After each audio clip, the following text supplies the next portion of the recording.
Over the past 100 years, the Royal Air Force has flown some beautiful looking aircraft, created by some of the best aeronautical designers in the world. Unfortunately, it has also been given some aircraft that can only have been designed by a toddler with a very fat crayon. In this film, we look at 5 of the best examples of kids' drawings becoming real aeroplanes.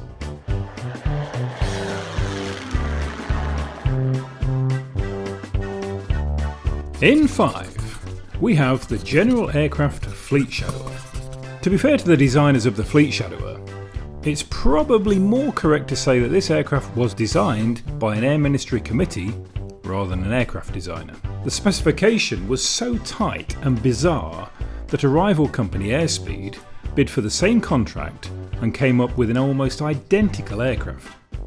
Needless to say, neither design went into production and General Aircraft went back to designing gliders.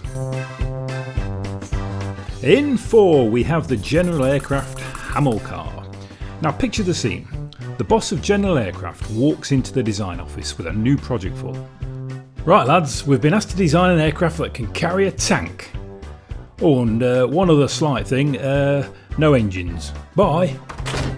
And so, General Aircraft's designers set out to design a glider to carry a tank. Basically, they made a tank-shaped space, plonked the pilots 15 feet above it, accessible by a ladder, and stuck big wings and an even bigger tail on it to make it fly. The result was the Hamilcar, which actually not only flew, albeit quite steeply downwards, but also took part in actual operations, including Market Garden and Varsity. In at number 3 is the short Camu. Now some aircraft start off pretty enough, but then get uglier as service modifications are made. Unfortunately, this doesn't apply to the Camu, which was a munter from day one. Designed as an anti-submarine aircraft, only 26 were made before Shorts called it a day. At number 2, we have this classic kids' view of a helicopter. Basically a bubble with skids, rotors and a tail. Without a tail rotor, of course. Surely no aircraft designer could come up with something as basic as this? Well, in 1953 the designers at Fairey said, "Hold my beer," and came up with the Fairey ultralight helicopter. Now this helicopter was designed to be transported on the back of a British Army truck, so scope for elaborate design was limited. It was in fact quite clever in that it used tip-driven rotors which avoided the need for a tail rotor, just like the kids' drawing. Believe it or not, this was also a 2-seater. In the end, only 6 were built, but the designers did use some of the technology on their much larger Fairey Rotordyne, which actually looked like an aircraft designed by an adult. Then again, maybe not. And the honourable mention goes to the Fairey Delta II. Now ask any child of the 1960s to draw a fast jet and this is what they would have come up with. A long pointy thing with a pointy thing on the end and delta wings. The sort of thing that Captain Scarlet or Joe 90 would have flown against the Mysterons.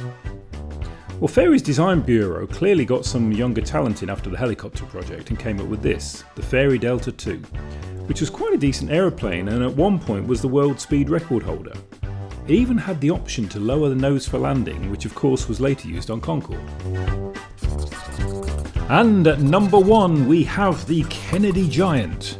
Believe it or not, this classic kids' drawing of a flying rectangle with lots of windows and an impossibly small tail actually resembles a real aircraft. Inspired by large Russian World War I aircraft, the Kennedy Giant was designed as a heavy bomber, which unfortunately turned out to be too heavy to take off. Its first and last flight took place in 1917, whereupon everyone looked at it and thought, nah, let's just leave it here and go and study aerodynamics a bit more. So there you go.